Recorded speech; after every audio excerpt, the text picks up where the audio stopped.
Hi, my name is Luis Polanco. In this presentation is in regards to our Leadership 640 course.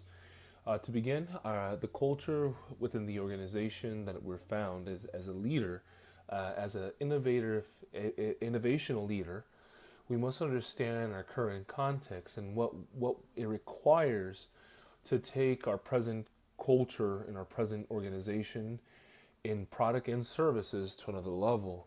The culture that is currently basically that exists right now in the organization that we have is the top down view of the way things are run and ideas are come up with. Basically, higher up leaders create the ideas, they enforce the rules and organizations in the organization, and they basically just tell everybody this is what it is.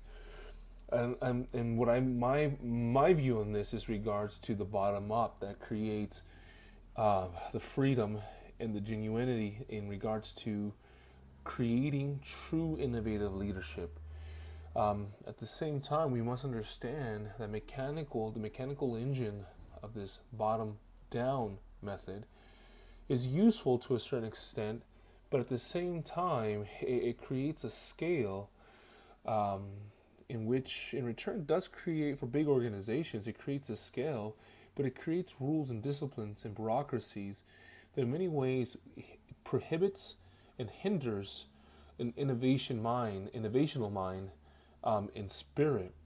At the same time, innovation and the innovation engine will empower all employees to partake in this innovation process as their own. It provides the employees the freedom to think outside the box, to think outside the preset mold created by an organizational scale. As well, hiring, building, and promoting leaders to the top that are able to create environments is key. Environments that create and promote behaviors that build innovation. The leadership must be able to engage, participate, and contribute to the process of innovational functions. My vision in regards to this, my innovational vision is to create leaders and empower all employees to contribute to the process of innovation. Therefore, I basically prescribe that the bottom up is the way to go in regards to this. My suggestion in improving this organization is kind of a hybrid of a process that will be integrated, that will be the certain key factors will be integrated at key times.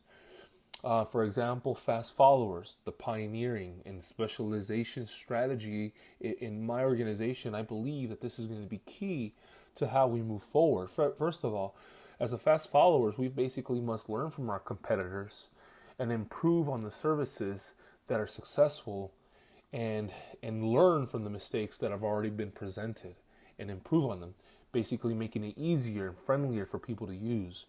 At the same time, this doesn't mean that we stop pioneering in that frontier, but in regards that pioneering is it requires us to understand our market and making the right changes in many ways, seeing the future, making the right changes within our market field and go in that direction. Basically, it's creating the means of providing a service to future markets. Specializing strategy is also needed at a key point.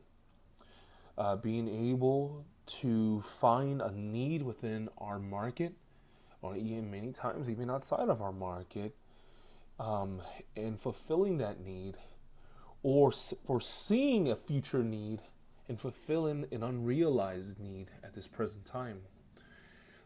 Those are the key factors of my suggestion of my structure in regards to innovation. Managers and leaders must be ready to balance and instructured and unfettered while maintaining a systematic execution of ideas. Basically, managers are going to be able to and are needed to balance this. They need to create an innovational culture that will motivate and prescribe the means of how to move forward in this mindset that might be new to many people. At the same time, creating that innovation culture is requiring those leaders to be prepared to do so, but at the same time, it is having and defining the innovational goal. I mean, why are we doing this? Why? What is the goal? What are we trying to reach? Having milestones or milestones as we approach a situation as well, or approach these wins that I would call them, and at the same time having the right innovational objective that in many ways will make our brand distinct in the marketplace. These are key factors that we need to consider when creating a climate of innovation and learning, is understanding what we're working towards. At the same time, momentum is very key in all this.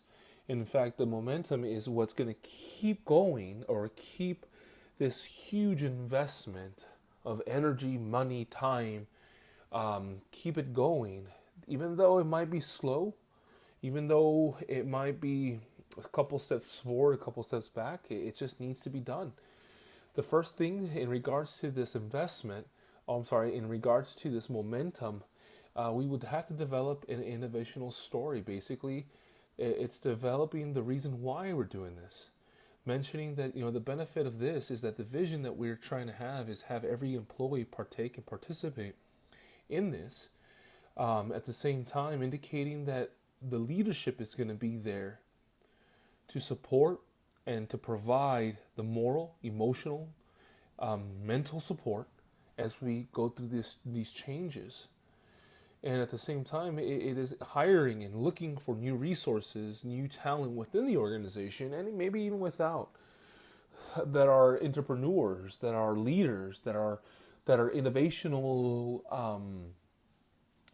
people, creating talent pools in regards to this, in continuing this process. At the same time, communication. Every win, every unexpected circumstance, it be communicated for the reason are 2 steps forward and are maybe 2 steps backwards and 1 step forward. Educating everyone of what is expected to them in their field, of what is needed of them, and how their field impacts others. And again, protecting our momentum. Again, this is a massive investment when creating this and empowering employees. So creating that momentum, that mentality, that culture is very key.